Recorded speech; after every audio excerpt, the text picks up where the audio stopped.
41 తో లీడింగ్ లో అయితే కనిపిస్తోంది. ఆల్రెడీ బీజేపీ ఆఫీస్ లో అక్కడ సంబరాలైతే స్టార్ట్ అయిపోయాయి. ఇక మహా వికాస్ అఘాడీకి 50, ఇతరులకు 17 స్థానాలు వచ్చినట్టుగా ట్రెండ్స్ అయితే కనిపిస్తున్నాయి. అయితే మహారాష్ట్రలో ఇటు ఎన్డీఏ కూటమి క్లీన్ స్వీప్ చేసిందని చెప్పుకోవచ్చు మహాయుతి కూటమి. అయితే మహాయుతి కూటమి విజయం తథ్యమైంది కాబట్టి సీఎం ఎవరు అనే క్వశ్చన్స్ కూడా ఇక్కడ నెలకొంటున్నాయి. ప్రెసెంట్ అసలు అక్కడ మహాయుతి కూటమి గెలుపును అక్కడ సంబరాలు ఏ విధంగా చేసుకుంటున్నారు ఏంటి అనే దానిపై పూర్తి లైవ్ అప్డేట్స్ ను మా అసోసియేట్ ఇన్పుట్ ఎడిటర్ గణేష్ అందిస్తారు. గణేష్ చెప్పండి, ప్రెసెంట్ మనం చూస్తున్నాం అసలు అక్కడ అప్డేట్స్ ఏంటి, అక్కడ సిచ్యువేషన్ ఎలా ఉంది? प्रताप मौर्य ने भी परिवारवाद का एक बार फिर एक बड़ा आरोप समाजवादी पार्टी पर लगाया। किस तरह से देखते हैं इन नतीजों को? ऋतु जी, एक बात जो कल तक चल रही थी कि कोई इंटरनल सपोर्टाज हो जाएगा, बीजेपी के लिए बहुत मुसीबत हो गया, वो बात पूरा ये हो गया। मतलब उसका कोई बेसिस नहीं था कि कोई इंटरनल सपोर्टेज होगा।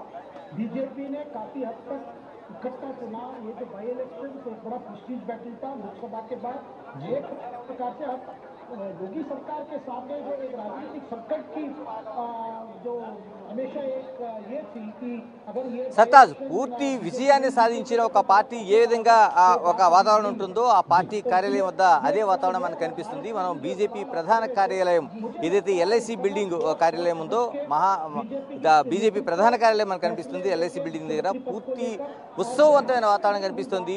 ఉత్సాహంతో అనేక మంది కార్యకర్తలు కనిపిస్తున్నారు. ఒక్కసారి మనం ఆ కార్యాలయం వద్ద ఉండే వాతావరణాన్ని మన కెమెరా పర్సన్ రాజు చూపించే ప్రయత్నం చేస్తారు. ఒకసారి చూడొచ్చు.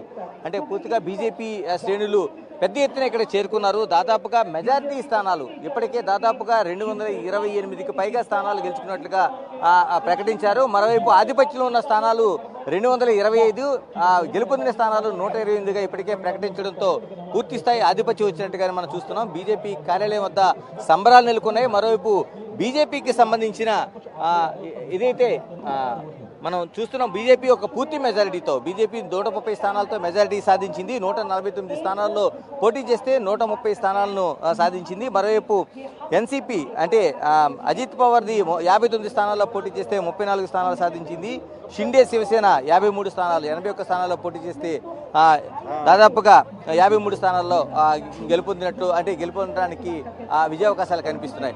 ఇలాంటి పరిస్థితుల మధ్య ఇప్పుడు చూస్తున్నాం మనం బీజేపీ ఆఫీస్ వద్ద పూర్తి సంబరాలు నెలకొన్నాయి. బీజేపీకి సంబంధించిన వ్యక్తి ముఖ్యమంత్రి అవుతాడనేది కన్ఫామ్గా తెలియ అవసరం ఉంది. ఇప్పటి వరకు షిండే ఆపధర్మ ముఖ్యమంత్రిగా శివసేన నుంచి కొనసాగిన ఇప్పుడు బీజేపీ పూర్తి మెజారిటీ అంటే 130 స్థానాలు సాధించడంతో బీజేపీ నుంచి ఖచ్చితంగా అదే దేవేంద్ర ఫడ్నవీస్ అనేది సీఎంగా వచ్చే అవకాశం ఉందనేది ప్రకటించే అవకాశం ఉంది. మరికొద్ది సేపట్లోనే బీజేపీ ప్రధాన కార్యాలయం వద్ద ఈ ప్రకటన చేసే అవకాశం ఉంది. మరి ఈ పార్టీలతో పాటు మహాయుతిలో కూటమిలో కీలకంగా ఉన్న వ్యక్తులుగా ఇప్పుడు మాజీ సీఎంగా మనం చెప్పొచ్చు షిండేకి ఉప ముఖ్యమంత్రి పదవి ఇచ్చే అవకాశం ఉంది. దీంతో పాటు అజిత్ పవార్కి అంటే ఎన్సీపీ నుంచి ఈ పార్టీలో మహాయుతిలో కీలకంగా ఉంది కాబట్టి ఆ జోడీలోన దానికి అజిత్ పవార్కి సంబంధించి అజిత్ పవార్ కూడా కీలకమైన పదవి ఇచ్చే అవకాశం మనకి కనిపిస్తోంది.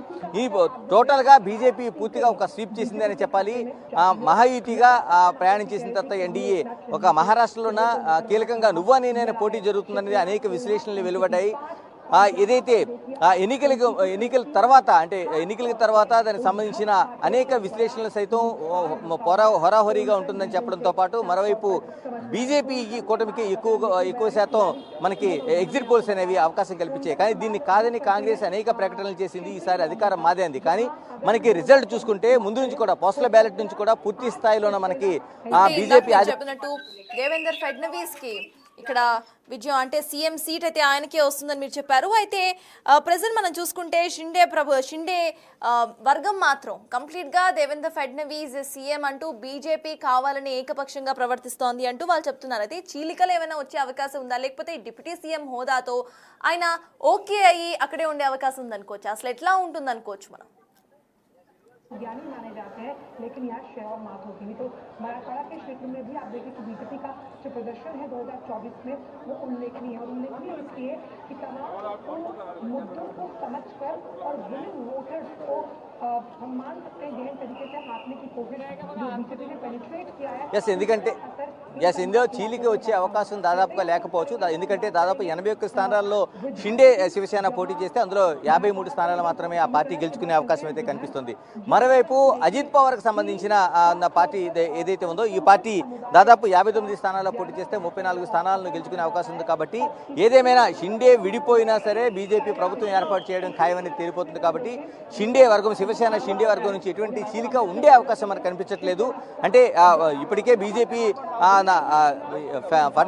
ఏదైతే బీజేపీ సీఎంగా ఉంటుందని దేవేంద్ర ఫడ్నవీస్ పేరుని ప్రకటిస్తుంది. కాబట్టి ఆ పార్టీలో కొంత అసంతృప్తి వ్యక్తమవుతుంది. కానీ పూర్తిగా ఆ బీజేపీయే లీడ్ చేసే అవకాశం ఉంది. ఇందులో విడిపోయే అవకాశం లేదనేది కనిపిస్తుంది. ఒకవేళ అటువంటిది ఏదైనా జరిగినా ఏదైతే అజిత్ పవార్ ఉన్నాడు కాబట్టి అజిత్ పవార్ తో కలిపి ప్రభుత్వం ఏర్పాటు చేయడానికి ఎప్పుడు చెప్పే అవకాశం ఉందనుకోవచ్చు. బీజేపీ నుండి విజయం గురించి కానివ్వండి, లేకపోతే సీఎం ఎవరు అనే దాని గురించి కానివ్వండి, అఫీషియల్ గా ఎప్పుడు స్టేట్మెంట్ ఇచ్చే అవకాశం ఉందనుకోవచ్చు.